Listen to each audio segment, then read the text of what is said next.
doesn't.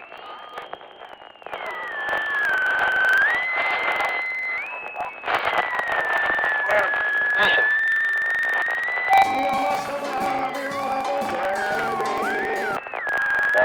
Are you tired and run down? Do you poop out at parties? But Dad, you said drugs were bad. How could you?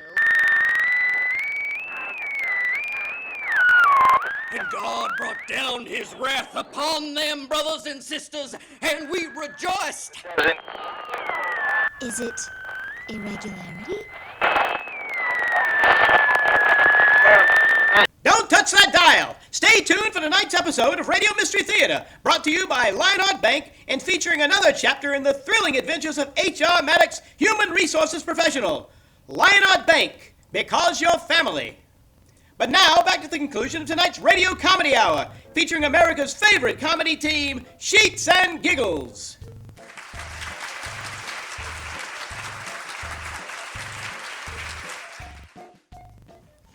Say, Sheets, are you sure it's okay for me to drink all this nitroglycerin? Sure, it's okay. Mr. Lucifer will never look for it inside your ample belly. Look for it in my belly? I wouldn't go in there!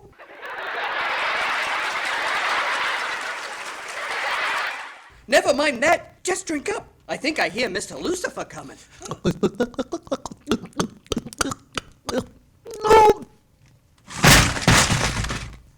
I thought I'd find the two of you in here. What are you up to?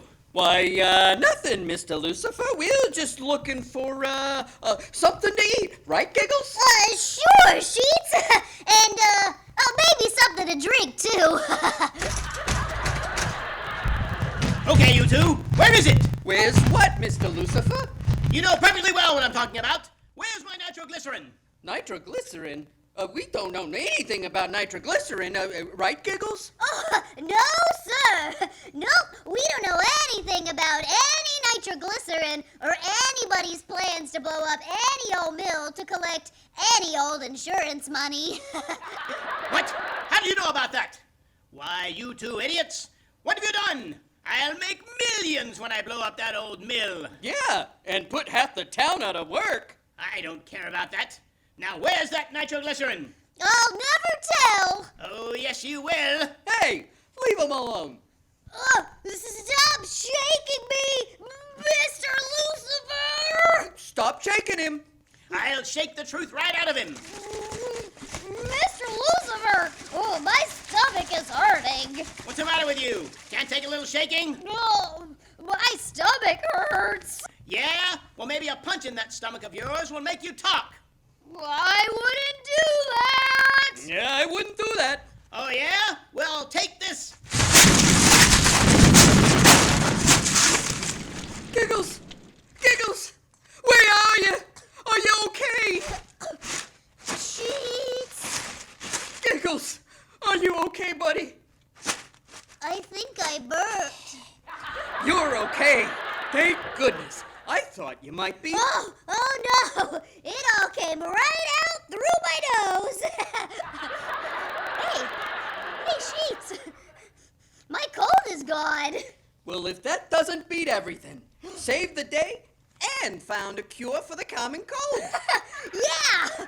But next time, I think I'll just keep the cold. Hey, where's Mr. Lucifer? Oh, you don't have to worry about him no more. No? The last time I saw him, he was a tiny speck in the sky. Well, I guess that's the last of Mr. Lucifer.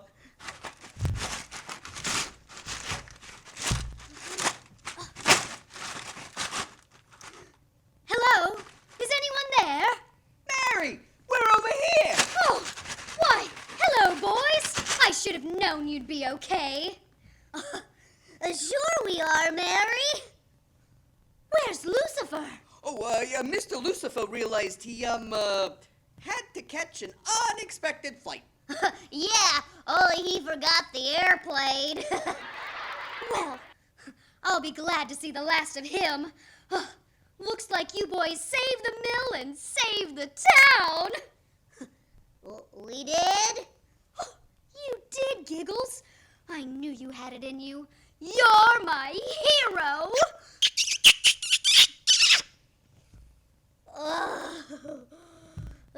Jeets. What is it, little buddy?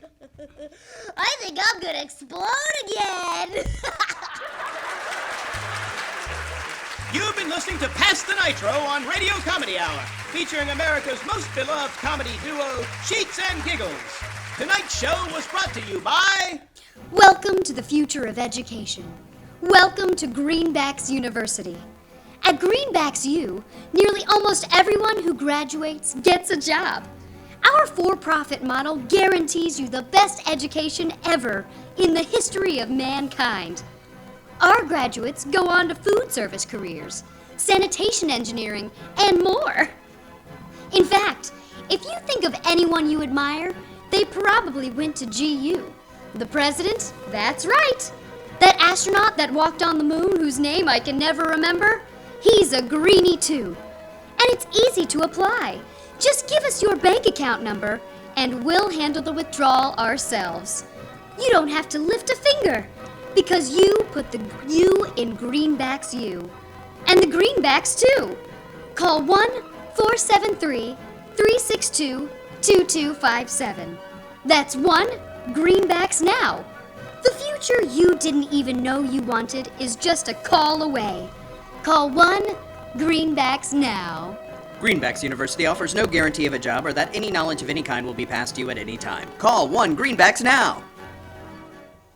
And now, ladies and gentlemen, the moment you've been waiting for. Don't touch that dial. It's time for the further adventures of Harry Maddox, Human Resources Professional. Good evening, ladies and gentlemen, and welcome to Radio Mystery Theater, brought to you by Lionheart Bank. Tonight's episode features everybody's favorite human resources professional, H.R. Maddox, in No Laughing Matter. But first, here's a message from Zach Lambert, star of the H.R. Maddox Mysteries. Hello, I'm Zach Lambert. When I'm playing Harry Maddox on Radio Mystery Theater, you can bank on me to fight human resources violations with everything I've got. But when I'm banking in real life, I bank with Lionheart Bank. At Lionheart, they treat me like family. And for me, and Harry Maddox, family is everything. Lionheart Bank, because you're family. Now, on to Radio Mystery Theater. I hope you enjoy tonight's show. Radio Mystery Theater presents No Laughing Matter, an H.R. Maddox mystery from the annals of human resources management, starring Zach Lambert as H.R. Maddox, featuring Derek Morty and Madison Pearl. Tonight's episode was written by Gaylord Benji and directed by Forrest Bennett, and brought to you as always by Lionheart Bank, because you're family. And now, ladies and gentlemen, No Laughing Matter.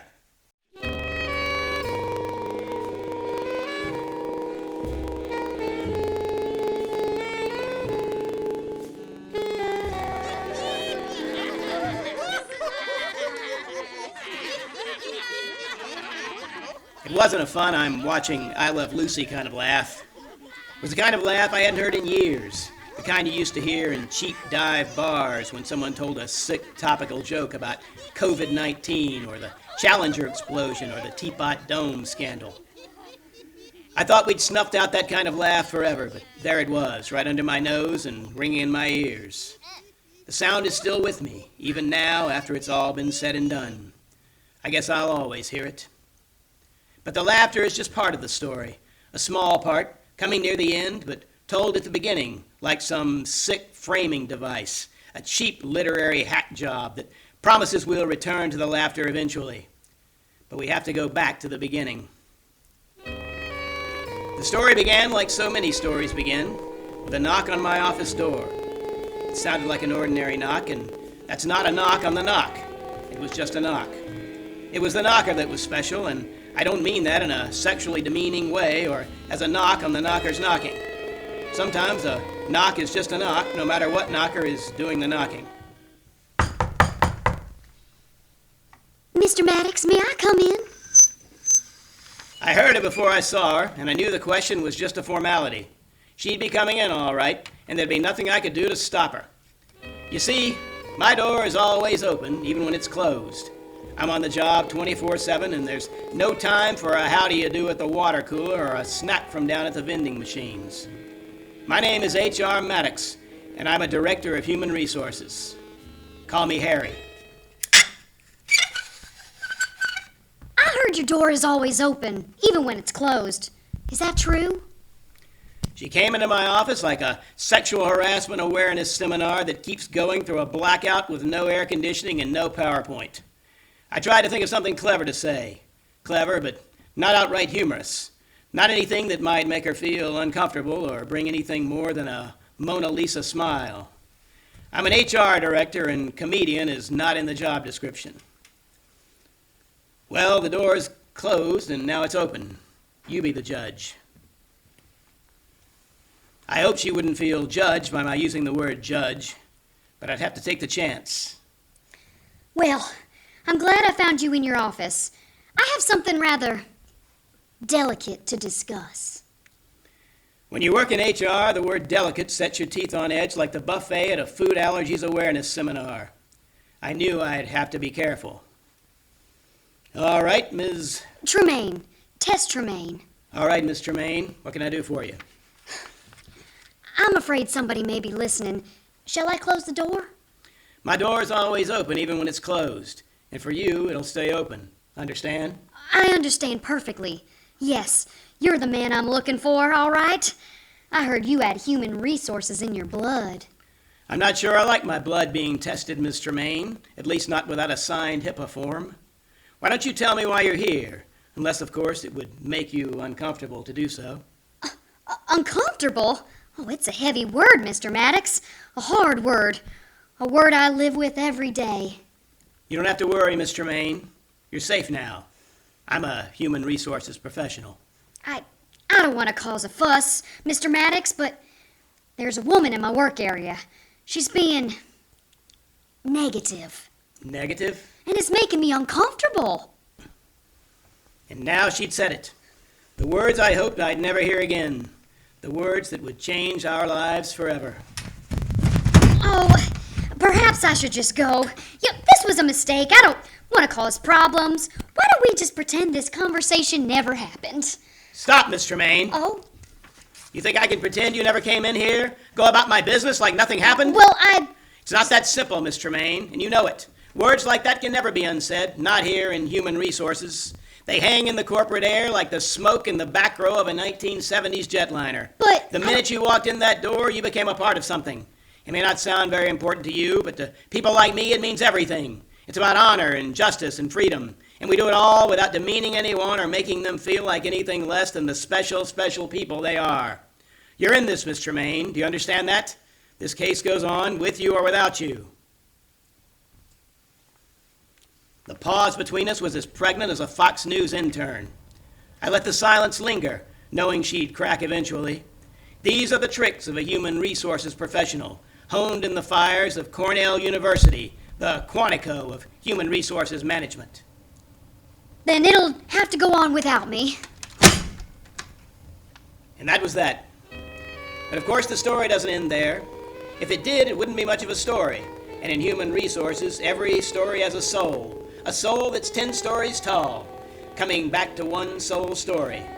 Tess Tremaine's walk into my office was the soul of that soul story's soul, and it looked like I'd have to tell this story solo.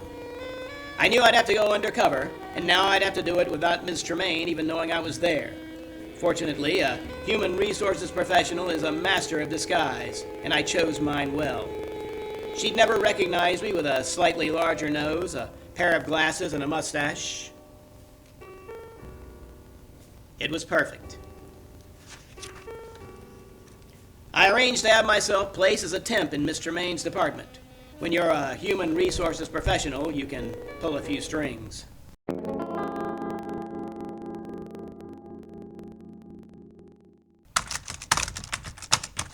This'll be your desk, Mr.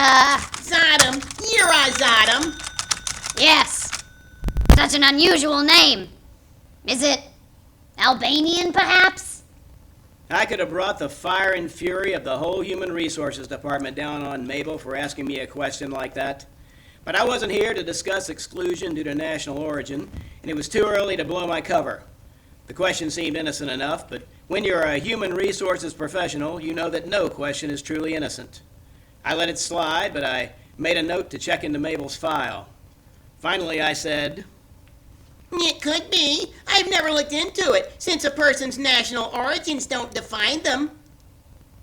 Oh, of course. Shall I start work now? Oh, yes, I suppose so. You're a serious type, aren't you?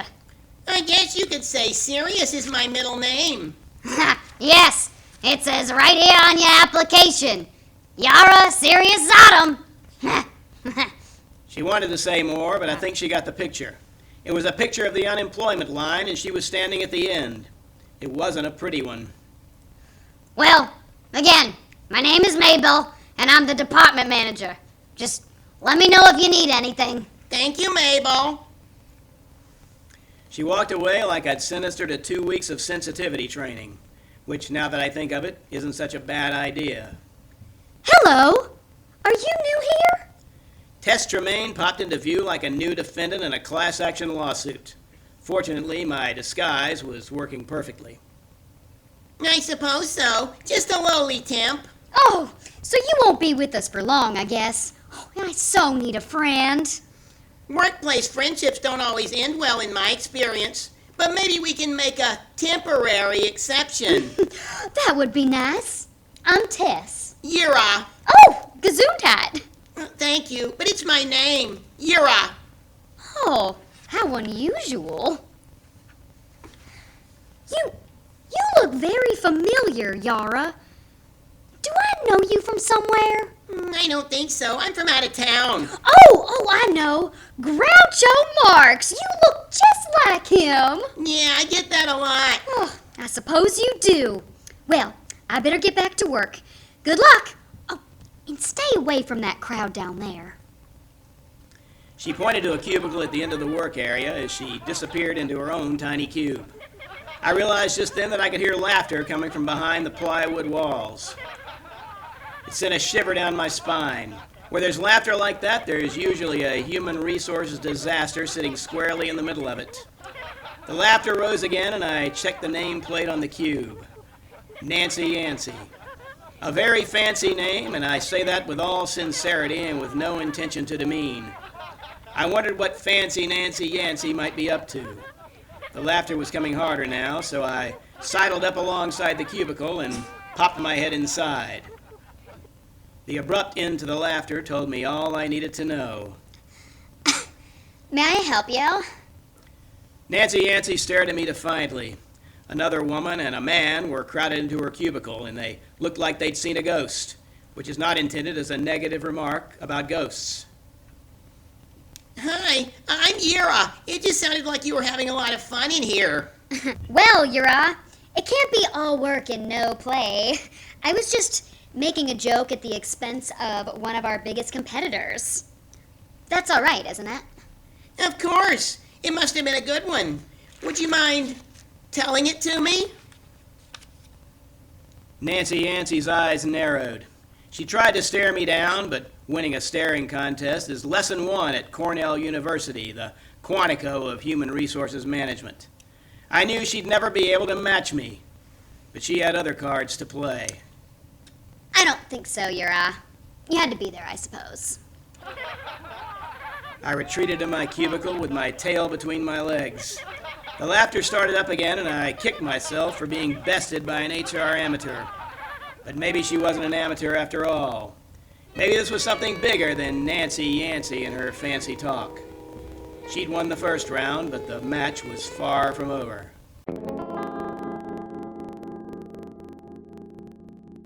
We'll return to HR Maddox in no laughing matter in a moment. But first, a word from our sponsor. At Lionheart Bank, we treat all our customers like family. And when family needs a helping hand like one of our family-friendly loans, we're always there. We love to make you smile because, well, that's what family does.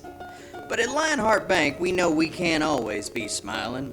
Because when you're family, sometimes you have to hand out a little tough love. Just think of our late fees, for example, as Dad taking away the car keys when you missed curfew. Dad didn't do it because he was mad. He did it because he loved you. And when we foreclose on your house and leave you to starve in the street, well, just think of that like when Grandma would make you pick out your own switch from the yard before giving you a good solid beating. There was love in every stroke of that switch, wasn't there? And that's the way we feel at Lionheart. Like your dad used to say when he came home drunk and mean, it hurts us more than it hurts you. Lionheart Bank, because you're family. And now back to No Laughing Matter, starring Zach Lambert as H.R. Maddox. The company cafeteria.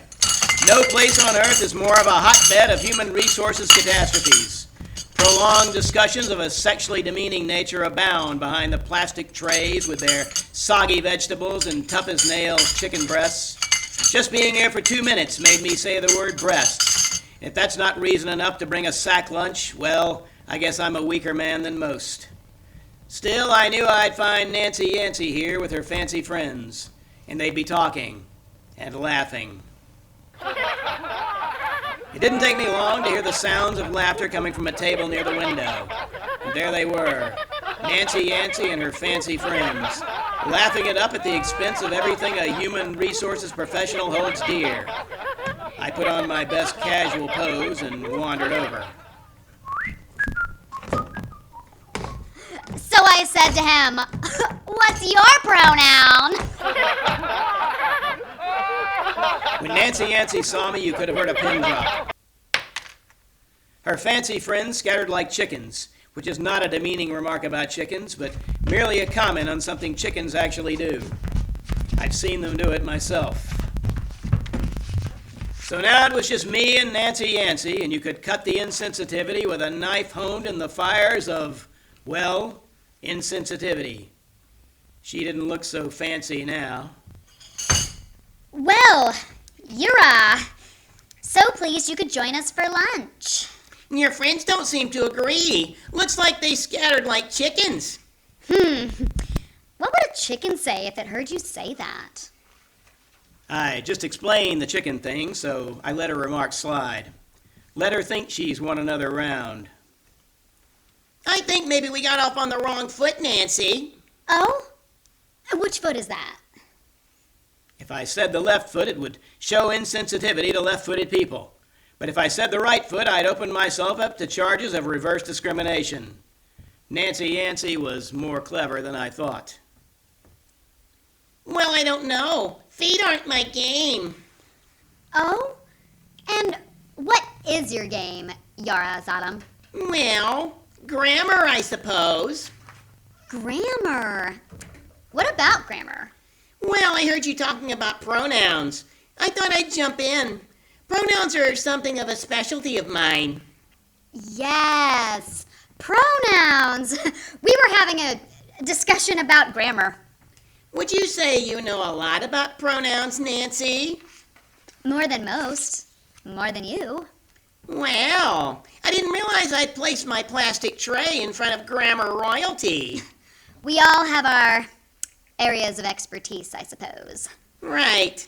In that case, I guess you can finish this sentence with the proper form of the pronoun I. I eat the pronoun I for breakfast, Yara Zadam. Okay. Mary went to the store with Bill and... The pause between us was more pregnant than a 1950s secretary on Madison Avenue. But she knew she'd have to make a decision. Myself. Mary went to the store with Bill and myself. What are you smiling at? At your improper use of the reflexive pronoun. It's a common mistake, but not one that a real pronoun aficionado would make. You're a fraud, Nancy Yancey. And what's more, you were showing insensitivity to your non-binary and transgender co-workers by making fun of their pronouns. I'm afraid lunchtime is over, Miss Yancey. You're finished. The Human Resources Security Team was on her like a shot. All it took was a signal from me. Nancy Yancey, I'm charging you with negativity and insensitivity. Take her away. We'll take it from here, Mr. Maddox. Maddox? You're HR Maddox, aren't you? I should have known. What does it matter who I am? I'm just a face in the crowd of working people trying to get through the day without a single negative thought. That's who I am. H.R. Maddox. I should have listened more in English class.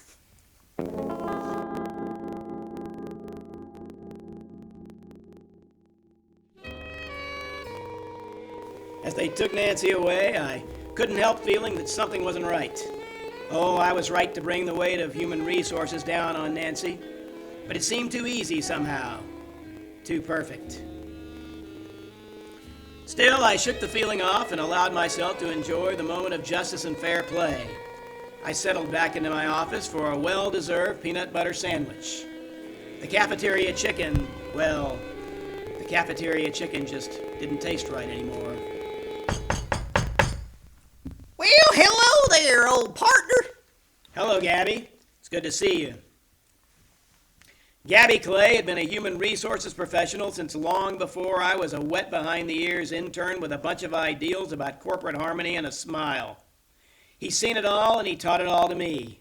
What's more, he's my friend. Oh, still with them peanut butter sandwiches, I see. Still no jelly? Grapes give me the hives, you know that. Well, there's other flavors besides grape, you know. Not for an American. Still straight-laced as ever. What do you want, you old coot? Oh, I just dropped by to say hello. You're keeping an old hiring manager busy, as always. Yeah, sorry to drop a little extra work in your lap, but she gave me no choice. Oh, that's what you always say, Harry. I just came down here to hear you say it. Well, I said it all right. Oh, there's one more thing. Mr. Weston wants to see you. You must have hooked a pretty big fish.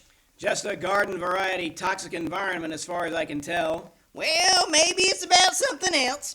Anyway, he wants to see you right away. All right. But first, I have an appointment with Peter Pan. Crunchy. Oh, always a pleasure, Harry. Enjoy your sandwich. Hubert Weston was the vice president in charge of human resources. Just thinking about going up to the 20th floor made my peanut butter catch in my throat. And I couldn't let that happen because I knew one belch had the potential to take out a whole room full of peanut allergic innocents. I'd have to steady myself. Mr.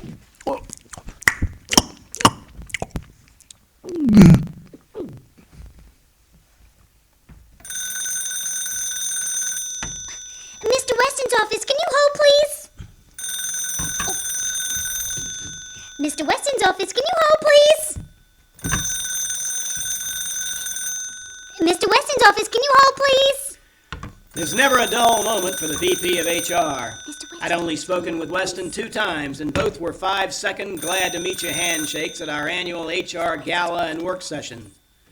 Weston was an HR legend, fighting unfairness and discomfort for more than 30 years. What could a man like that want with me? Mr. Maddox? That's right. Mr. Weston will see you now. Oh, and you have some peanut butter on your upper lip. It was just like a professional HR administrative assistant to point out my faux pas before I made a peanutty ass of myself. I silently thanked her as I stepped into Weston's office. It was everything I imagined it would be. Windowless to minimize distractions.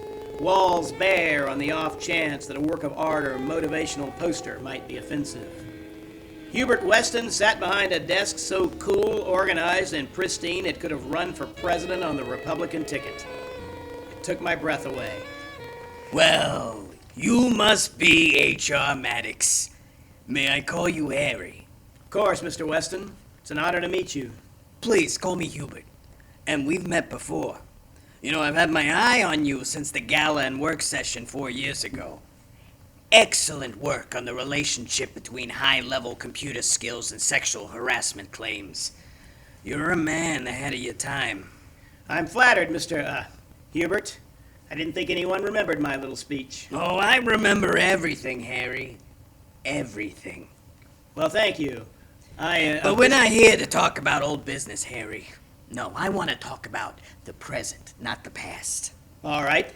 Your work bringing Nancy Yancey to justice was exemplary, Harry. Just exemplary. It's all in a day's work for an HR professional, Mr. Hubert. Oh, that's hardly true, Harry. You went well above and beyond the call of HR duty today, as you always have, and as I assume you always will. It's the only way I know to live, Hubert. I can see that. Your record is spotless and impressive. And after today's events, well, I thought something special was appropriate. Something special? Harry, I'm nominating you for the greatest honor that can be bestowed on a human resources professional. The annual John H. Patterson Award. You'll be only the second person from this company to receive the nomination. It was hard not to smile, knowing I was standing in front of the first Patterson Award nominee and winner. I hoped I was worthy. Why, I don't know what to say, Hubert. Just say thank you, Harry. And pack your bags for Dayton, Ohio in a month or so. His handshake was perfect. Just enough pressure to let me know he was there, but not enough to make me feel dominated or uncomfortable. This is a man whose HR instincts were so finely honed you could use them to carve a Thanksgiving tofurkey. I was walking on air as I headed back to my office. The John H. Patterson Award. Patterson was the inventor of human resources, the head of the National Cash Register Company in the early 1900s. To think I could stand with a man like that was beyond anything I could imagine. But my dreams of HR greatness were soon to be shattered.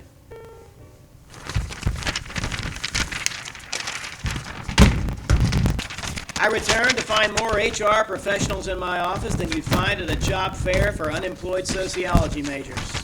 And they weren't there to congratulate me. What's going on, Jordan? Harry, I'm going to have to ask you to step out of your office. Jordan Trevor was second only to Weston in the HR department. But I never got that HR feel from him. He was just a guy doing a job, and not very well. Step out? Why is that? Oh, there's been a grievance, Harry. A serious one. A grievance? Who filed a grievance against me? You know I can't tell you that, Harry.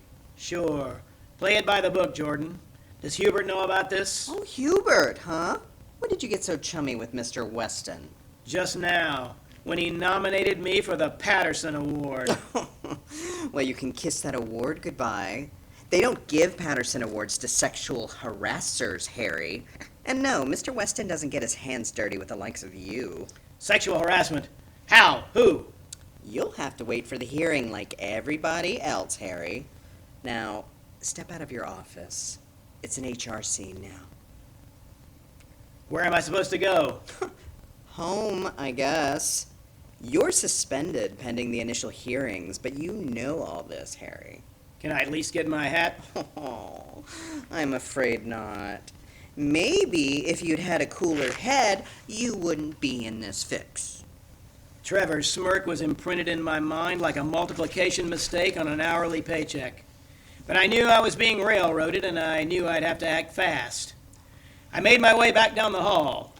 Before security arrived to escort me out, there were a couple of things I had to do. Just as I thought, Gabby's door was cracked open. He usually went down to the dumpsters to smoke around this time every day, and today was no exception. I'd noticed years ago that Gabby keeps his password on a Post-it note under the blotter on his desk. A clear violation of company policy, but I didn't have the heart to rat on Gabby. And today, his violation would become my salvation. The first thing I did was access my own HR file. Sure enough, there was a sexual harassment claim. And just as I thought, the claimant was one Tess Tremaine. I'd walked right into some kind of trap, and I'd need to be on the inside if I was going to find out who was pulling me into a vise tighter than a CEO's collar at a congressional hearing, and why. Fortunately, I'd laid the groundwork for a day just like this one. A personnel file I'd hidden in the database that would be harder to find than a piece of meat at a vegan co-worker awareness seminar. One Blinky McQuaid was just about to be hired in the mailroom. With an eye patch, a shaggy wig, and a scruff of beard, no one would know that Blinky McQuaid was really H.R. Maddox, Human Resources Director. One mouse click, and it was done. Come on, Harry, it's time to go. All right, fellas. Oh, say it ain't so, Harry. It ain't so. And this is one HR department that's just starting to heat up. I hope so, Harry. For all our sakes. You realize what this means, right? Sure. Nancy Yancey's off the hook. Fruit of the forbidden tree. Oh, it's not just that, Harry. It's everything. You mean... That's right. Word just came down. We have to go through all your old cases. No telling how many people we'll have to rehire. No telling what we're unleashing on the company. Wait. You mean even... Bum, bum, bum! That's right. Even... Bum, bum, bum! My knees went weak. Bobby Bum Bum Bum was the worst harasser in the company's history. A human resources nightmare that sucked positive energy out of the company like a vampire. And I can say that freely because vampires don't really exist and can't be offended. Imagining Bobby Bum Bum Bum walking the company's halls again made my throat drier than an all-day PowerPoint presentation on company benefits. The next thing I knew, I was standing on the sidewalk, looking back at the glass doors, a man without a company on the outside looking in. But not for long. I had work to do. And by the way, if there are any vampires out there, I apologize for saying you didn't exist. I didn't know, and well, I guess my living person privilege was showing. I'll try to do better.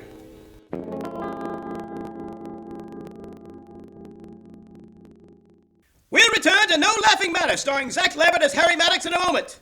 But first, a word from another one of our great sponsors. Imagine the possibilities. You, living without fear. A life full of adventure and promise. If bipolar bowel syndrome is holding you back from that life, ask your doctor about Predictabalium. Are you ready to renew those friendships?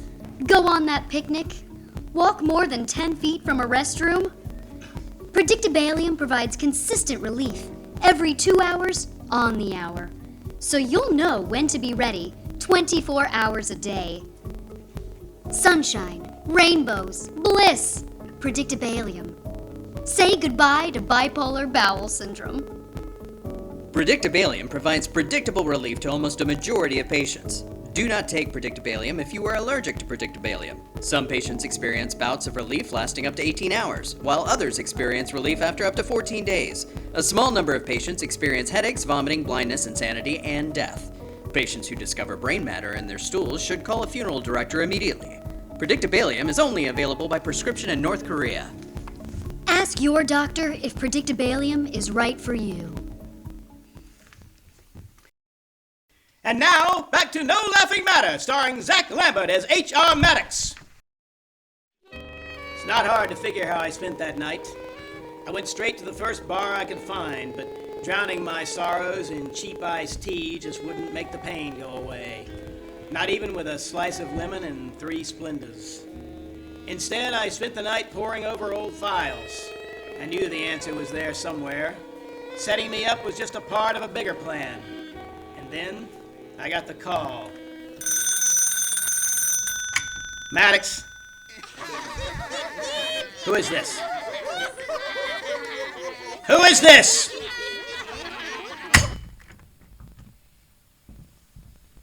I sat down right on my ethically sourced carpet, the sound of twisted laughter still ringing in my ears. There could be no question now. This was personal. Maybe I'd have another glass of iced tea after all.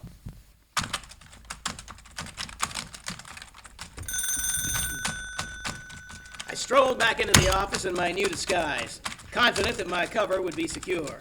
My wig, fake beard, and eye patch were all as realistic as a preacher's resume in the heart of the Bible Belt. Blinky McQuaid had arrived.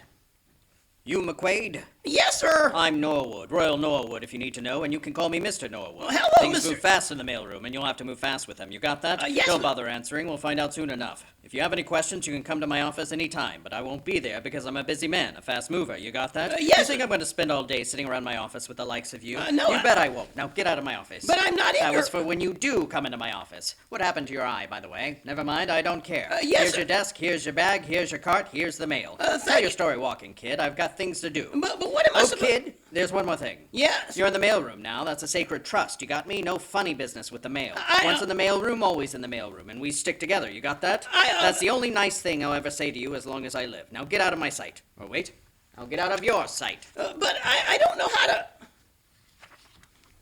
But Norwood was gone, faster than an embezzling CFO hitting the sidewalk from 20 floors up. Don't mind him. I jumped so high I thought my perfect disguise would fly right off my face. Tess Tremaine had a way of appearing when you least expected her. He talks tough, but he's really a teddy bear. He sounds more like a grizzly bear. Oh, he loves to scare the new people. I'm Tess Tremaine. Blinky McQuaid. What an unusual name. Is that a nickname? No, ma'am. Oh, please don't call me ma'am. I'm new here in the mailroom myself. Tess will do just fine. Thank you, Tess. It's nice to meet you. It's nice to meet you, too. Oh, I so need a friend. I'd like to be your friend, but can you start by telling me what I'm supposed to do? Sure. This is the mail. It goes in this pouch. This pouch goes over your shoulder. And then all you have to Seemed just a little too easy. Tess's position in the mailroom was at least 2 grades down from her old position, and it was strange that I'd meet her here. I'd have to assume it wasn't a coincidence. And what was so important about the mailroom? Had Blinky stumbled into a gold mine?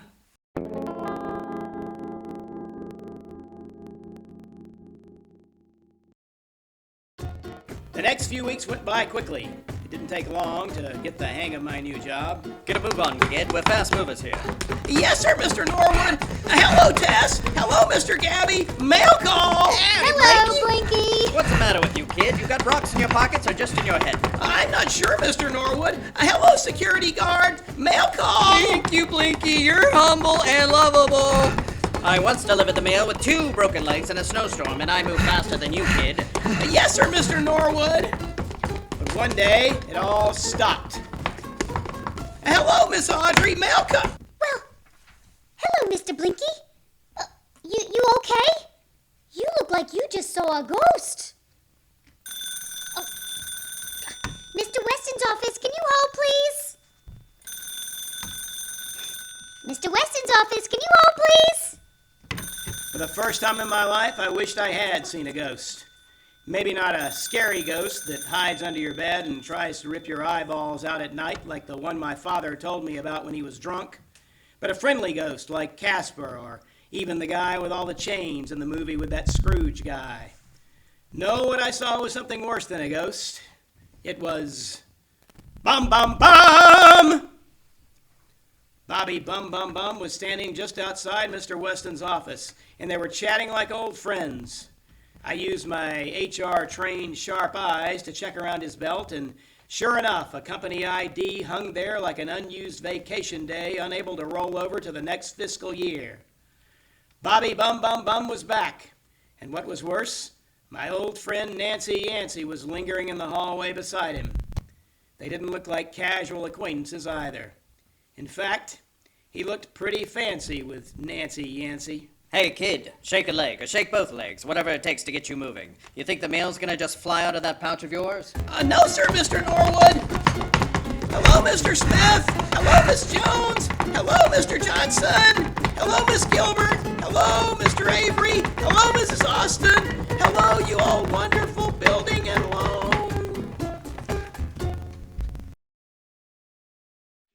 My hellos seemed to echo in the hallways, then fade away.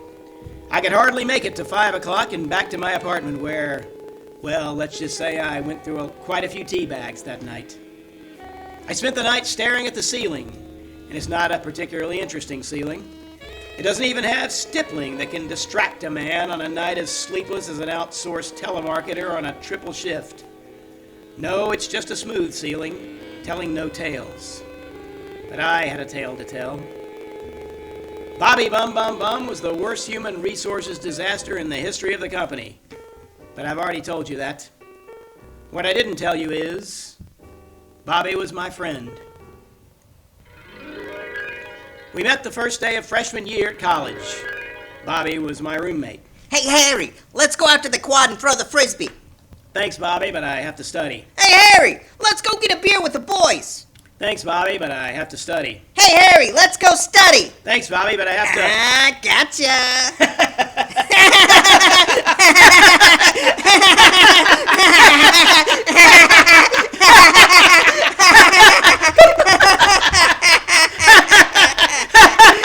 We couldn't have been more different, but somehow we stuck together. Bobby was a joker, and he loved the sick topical ones. Hey, what were Krista McCullough's last words? What does this button do?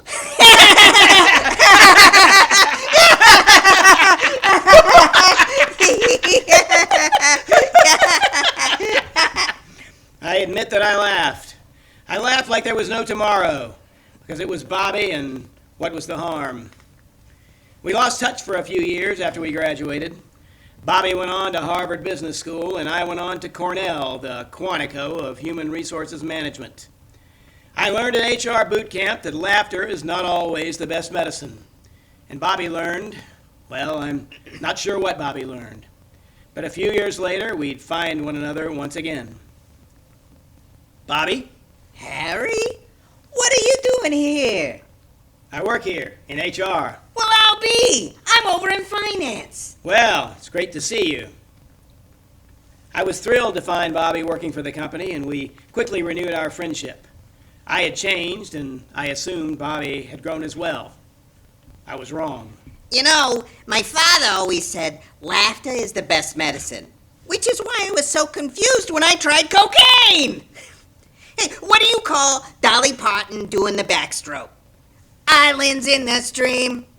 Hey, what were Krista McCullough's last words on the Challenger? What does this button do?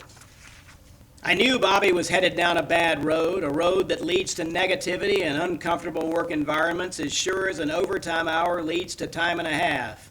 And that's for an 8-hour day, not just a 40-hour week. I tried to talk to him, but he just laughed it off. He had an answer for everything. Come on, Harry. It's on the news. I'm just repeating stuff that's on the news. It's current events.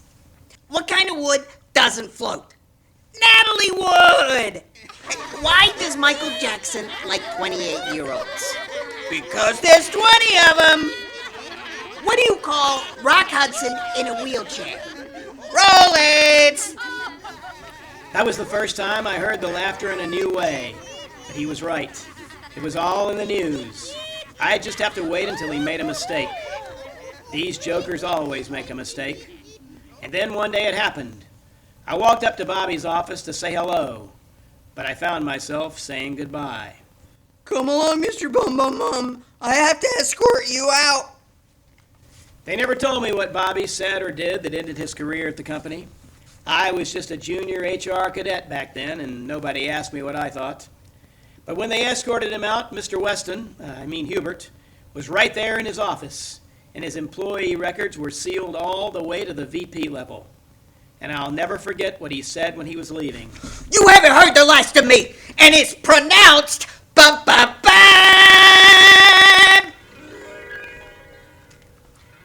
My neighbor was playing some particularly annoying harp music, but I didn't mind.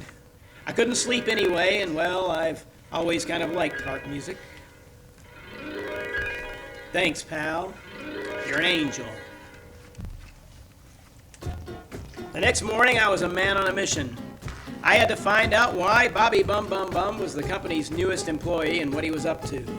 Fortunately, an opportunity dropped right into my lap, or at least right into my mailbag.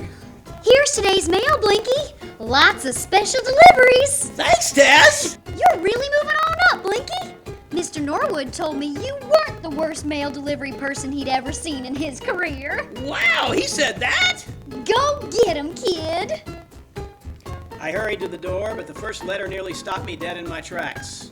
On top of the pile was a large white envelope with red borders.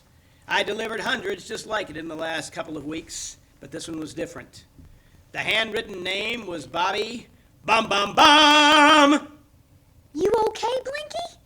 You look like you just saw a ghost. No, I'm okay, Tess. Must be all the iced tea I've been drinking. Careful, Blinky. That stuff will kill you. Now go. Going? I ran through the company's halls like the building was on fire. I knew where I'd be making my first delivery today. Come in. Bobby Bum Bum Bum sat at his desk like a king, if kings have desks, and I'm not sure if they do or not. But if they do, Bobby sat at his desk like one. And if not, well, I guess he just sat at his desk like a guy sitting at a desk. Special delivery for you, Mr. Bum Bum Bum. Just put it on the table over there. Yes, sir. Bobby had his head in some paperwork, and he didn't look like he'd be pulling it out anytime soon.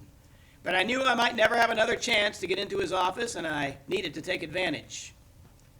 This is a nice office, Mr. Bum Bum Bum. Yeah, I guess. That desk in particular looks like it's fit for a king. I don't think kings have desks, kid. Just put my mail down on the table, okay? He was rushing me out of his office, and it was just like Bobby to know all about the king desk thing. I had been bested again, so I pulled out the envelope, ready to retreat like a French soldier with running shoes. Wait. Is that my special delivery? Yes, sir. This white envelope with red borders. Oh, would you mind bringing it over here to me? I've been waiting for this. As I handed Bobby the envelope, our eyes met for just a moment. Was there a glimmer of recognition? A small spark of the man he used to be? If there was, Bobby extinguished it like a firefly caught in a bug zapper. Thanks, kid. You made my day. Now, close the door on your way out. I was running out of time, and closing that door felt like I was closing a door on everything I held dear. Then Bobby made his mistake.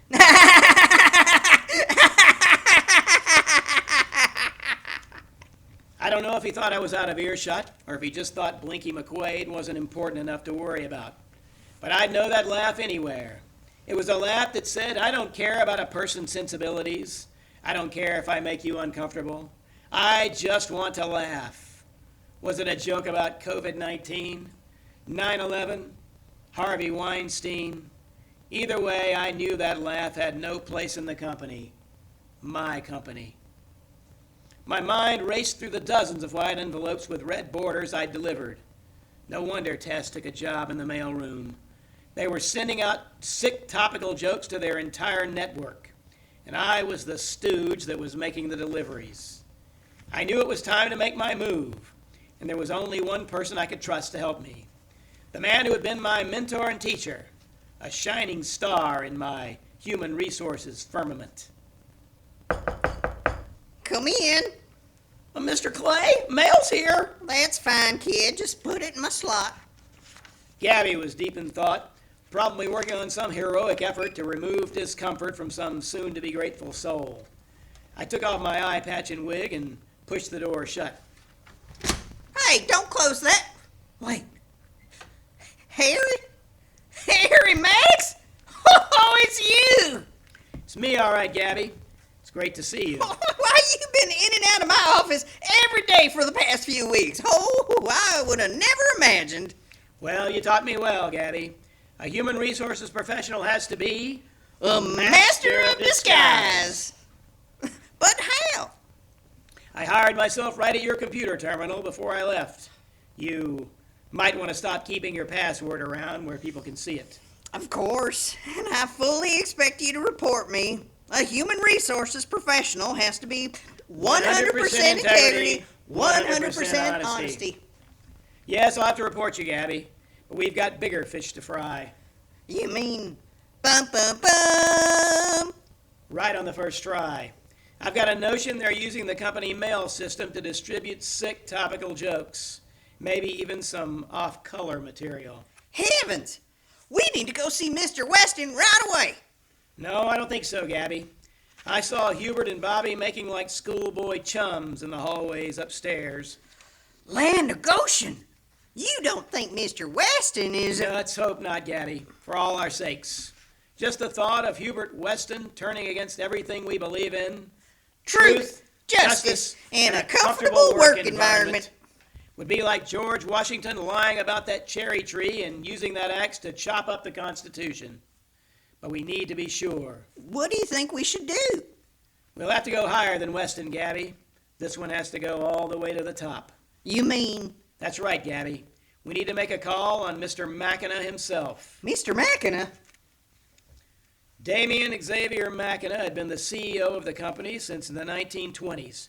He was 169 years old and still going strong. He works like a man in his 20s, runs 75 miles every day, and they say he's just as virile as a 19-year-old. But of course, that's just hearsay and inappropriate to discuss. When I get my job back, I'll have to remember to report myself. Mr. McAdie, I shook his hand once at an employee benefits gala. Didn't wash it for a week. Do you think you can get us an appointment? It's not likely that a greenhorn like Blinky McQuaid will be able to see the CEO. And Harry Maddox is persona non grata, blackballed, a bête noire, not in the picture, shut out, ostracized, shunned, and left out in the cold. Well, I'm sorry about that, Harry, but you can count on me. I'll make an appointment with that old man if I have to stand on my head outside his office. You meet me here at noon tomorrow. We'll go see Mr. McAdie and see what's what. Thanks, Gabby. I'll be here. Oh, it's good to have you back in the game, Harry. Oh, I feel like we should celebrate. We'll celebrate when Bobby Bum Bum Bum is walking out the front door and I'm walking back in. Oh, yeah, you bet, Harry. And the iced tea's on me. Thanks. And Gabby? Yes? Watch the old man stuff. We have to be squeaky clean and there can't be a whiff of ageism. Duly noted, Harry. Duly noted.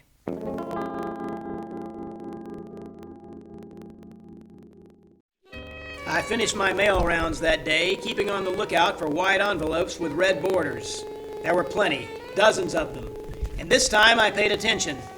Just a few seconds extra outside the lucky employee's door and the inevitable giggling would start. No, not the uproarious laughter I heard from Bobby. No one was quite that brazen, but it made me wonder, just how deep is this conspiracy? I knew it was my business to find out. The next morning, I was trying to find an extra spring in my step. Last night's iced tea had been celebratory, but just as disruptive. I felt like a payroll snafu was happening inside my head, and 1,000 angry employees were demanding action. But I had designed the company's payroll system myself, and I knew a snafu was next to impossible. I tried to put the notion out of my head.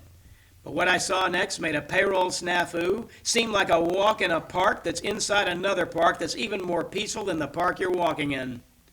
It was Jordan Trevor, and he and Tess were talking like the only smokers in a smoke-free building when the smoke alarms are on the fritz.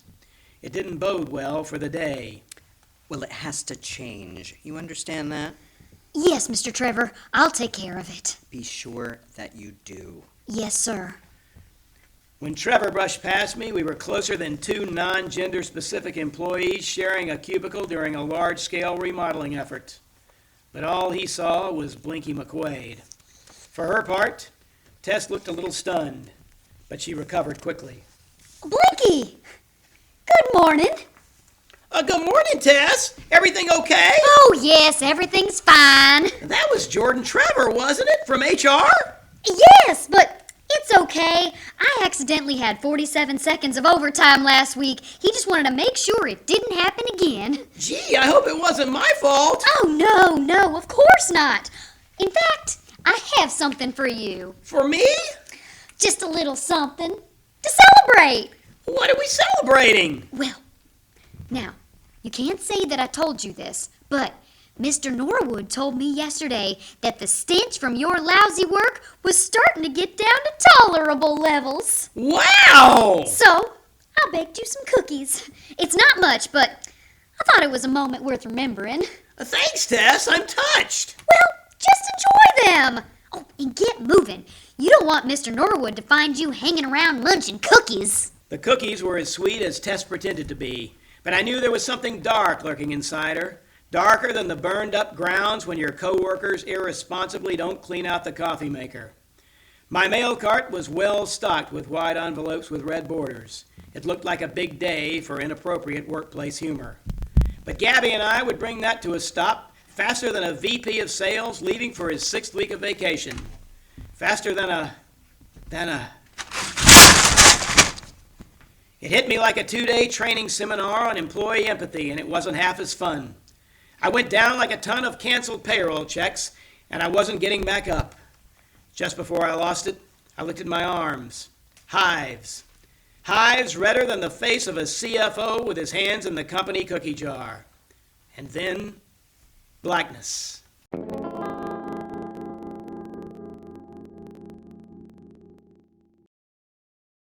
be back in a moment with the conclusion of No Laughing Matter, featuring Zach Lambert as Harry Maddox. But first, a message from our sponsor. At Lionheart Bank, we love to lend a helping hand. If you need money, we're there for you. Whether the kids need braces, or the house needs remodeling, or if those gambling debts have gotten a little out of control. And when you get a loan from Lionheart Bank, well, we hardly take any profit at all. Just enough to help provide for our other family. The tellers and managers and loan officers who always greet you with a smile. You wouldn't want your family to lose the roof over their heads or the food they put on the table, would you?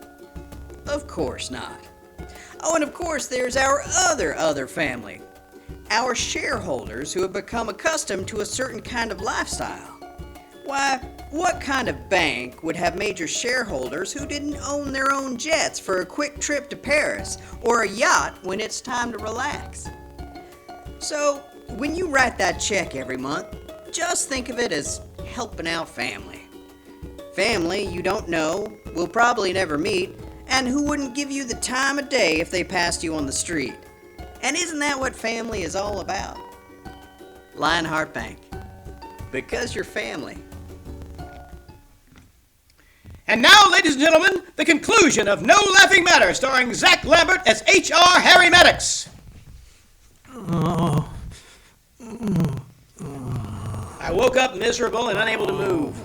When I started to regain my senses, I could see that I was tied to a chair with scotch tape and rubber cement. There was no reason to struggle. I knew I'd never escape that combination. My eye patch and wig were lying on the floor in front of me. I was in a big room and it seemed familiar somehow. And then I saw him. Hello, Harry. It's me. Bum, bum, bum. Hello, Bobby. No need for the dramatics. Not dramatic, Harry. Just my name. I had the pronunciation officially changed after I lost my job. It was a dark time, Harry. Very dark. No darker than you deserve, Bobby.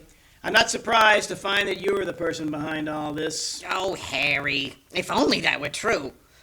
No, Harry. I'm just a cog in a great wheel of inappropriate humor. A wheel so big you can't even imagine. It's a wheel of laughter, Harry. A wheel of freedom. Freedom?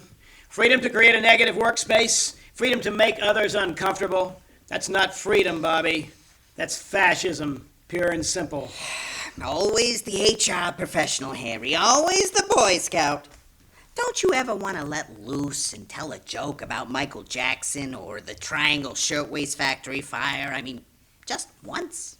There might have been a time, Bobby. A time when even I thought your jokes were funny. But we're way past that now. I'm sure you can see that. Yeah, I guess. I sometimes miss our friendship, though, Harry. We had some good times. So what happens now? Hmm? What happens now? You can't leave me scotch taped to this chair forever. Oh, it's all being taken care of. You're here under false pretenses, Harry. A disgraced employee, sexual harasser, sneaking back in under disguise to no doubt find new opportunities for harassment. You know as well as I do that I never harassed anybody. That's true. Tess set you up, and quite well, I might add. But try proving it. No, it won't just be security this time, Harry. The police will be here soon. Your career in human resources is over. But I hear there's a great demand for a man who can make license plates. I hear you laughing, Gabby. Come on out and show yourself. Hello, Harry. How'd you know it was me? You're the only one in the company that knew about my grape allergy. It's not even in my employee files. It had to be you that fed Tess the dope on grape jam for the cookies. I didn't even taste it. That's because I make cookies as well as I make love. Somehow it still hurt to hear Tess making inappropriate jokes. Even though she was my Judas, I thought there was hope for her. I guess I let her beauty cloud my judgment.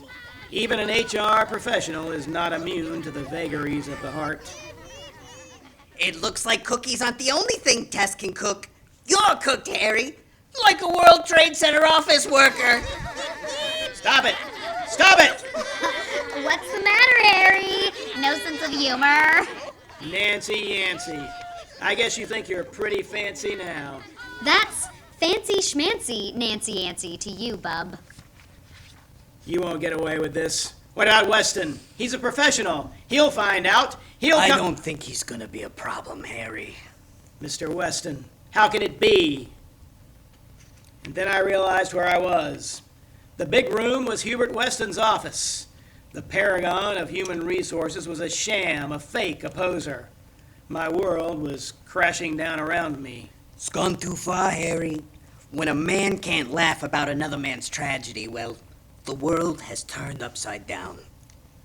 I've been around a long time, Harry, and I've watched the jokes fall one by one. When we couldn't tell Pollock jokes anymore, a little part of the world slipped away. Dead baby jokes came next, and soon even dumb blonde jokes were off limits. I couldn't stand by any longer. That's why I hired Bobby in the first place. To bring us back to a world where offensive jokes could be told in the workplace with men, with other men, maybe while smoking cigars. But that first time around, we went too far, too fast. My little Icarus here flew too close to the sun. But I knew I had to bring him back to restore comedic order to the universe.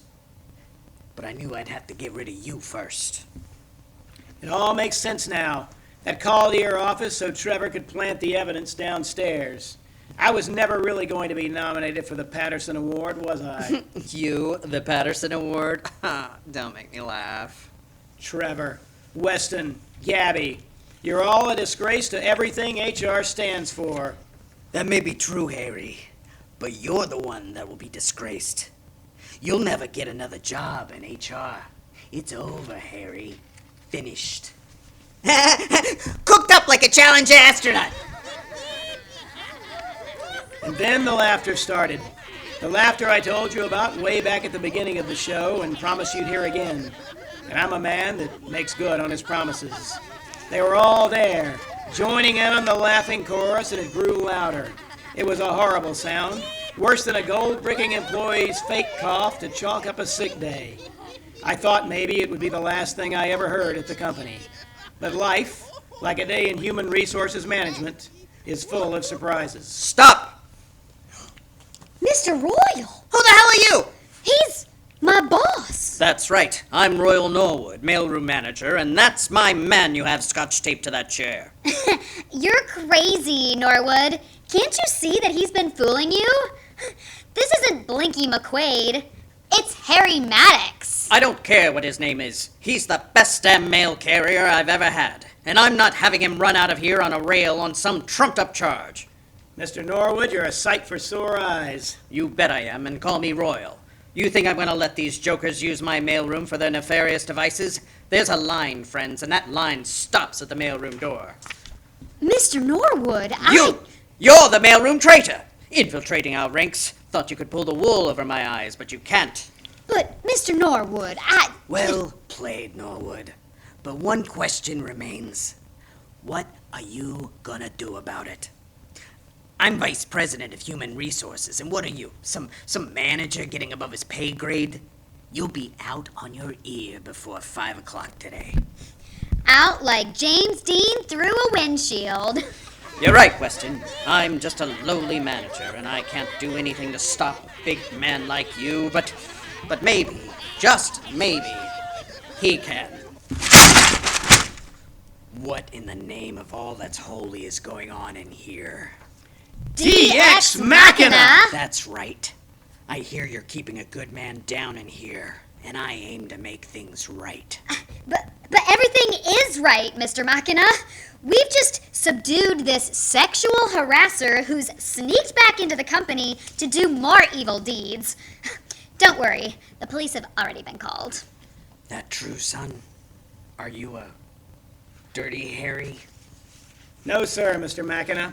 And if you reach into my left coat pocket, I believe you'll find a recording device. It's been running this whole time, and it'll prove that Bobby Bum Bum Bum and his cronies set up the whole thing. That can't be true. I mean, he's been tied up the whole time. How could he have turned on a recorder? You're always one step behind, Bobby. I turned on my recorder the minute Miss Tremaine there handed me her basket of cookies. I saw her talking with that snake Trevor, and I knew something was up. I knew those cookies would be laced with grapes, and that's when I put the whole thing together. Once I knew Gabby was in on it, I knew it went all the way to the top. Even to you, Hubert. Don't be ridiculous. We have you tied up. If Norwood here hadn't come along, you'd be finished. But you're forgetting the recording. I've just been waiting for the police to show up so I could play it. Then we'll see who's finished. Well, sounds like you're turning this bunch every which way but loose, Harry. You're quite a detective. A regular, dirty Harry. Thank you, Mr. McKenna, but I'm no detective. I'm just a human resources professional doing my job. Well, I know better than to stick around here and wait for the police. I know a little dive bar in Chinatown where I can tell all the sick topical jokes I want. And you'll never find me, Harry Maddox. I'll follow you to the ends of the earth if I have to, Bobby Bum Bum Bum. We'll see about that, I guess. And it's pronounced bum bum bum! Untie me. I have to go after him. Forget it, Harry. It's Chinatown, which is not intended to demean China or towns.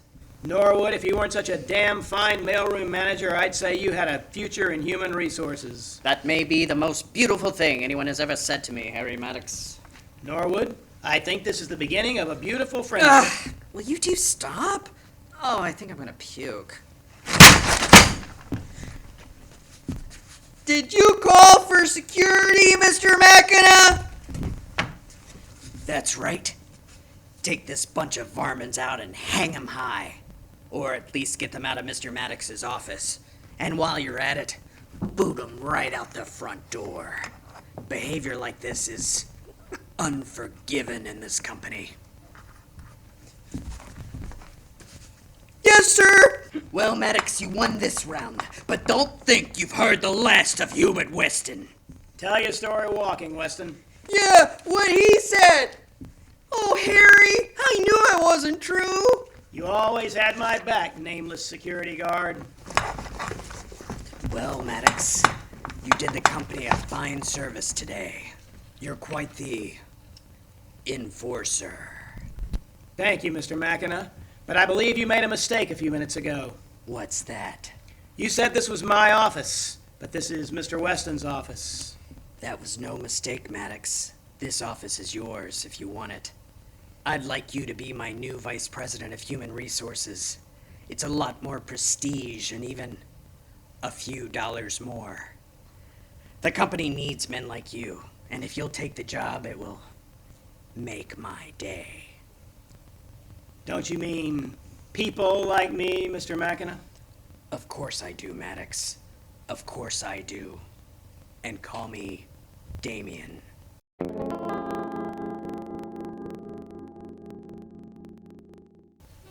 And that's the way the story ends.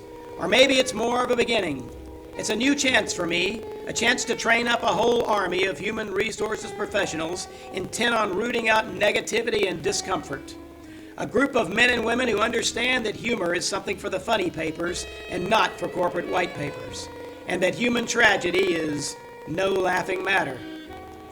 Because as long as there's one person out there who suffers the shock of the smallest slight or the slightest slip-up, I'll be here fighting like a mad dog to make it right. And make no mistake, that's not intended to be demeaning to mad dogs. They can't help what they do, and they really do fight. I've seen them. My name is H.R. Maddox, and I'm the Vice President of Human Resources. Call me Harry. And if you're out there listening to this sordid tale, remember this. Report all human resources violations immediately to your direct supervisor. It's the law. Harry Maddox, signing off. For now. You've been listening to Radio Mystery Theater, featuring Zach Lambert as H.R. Maddox, brought to you by Lionheart Bank, because you're family. And now, here's some scenes from next week's brand new H.R. Maddox mystery, The Cat People. And there they were, sitting there on company time, staring at cat videos like they were the most important things on earth.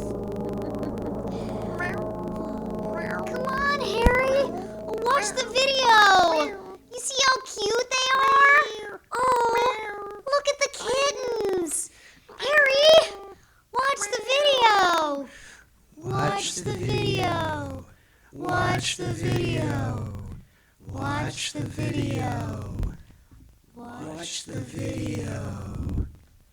Will Harry resist the lure of the cat people? Find out next week on Radio Mystery Theater, brought to you by Lionheart Bank. Lionheart Bank. Because you're family. Ladies and gentlemen, we come to the end of our programming for the evening. Thank you for listening, and God bless America. We wish you a pleasant evening, and don't forget to tune in first thing tomorrow for news from around the corner and around the world. Good night, America. It's 11 o'clock. Do you know where your children are?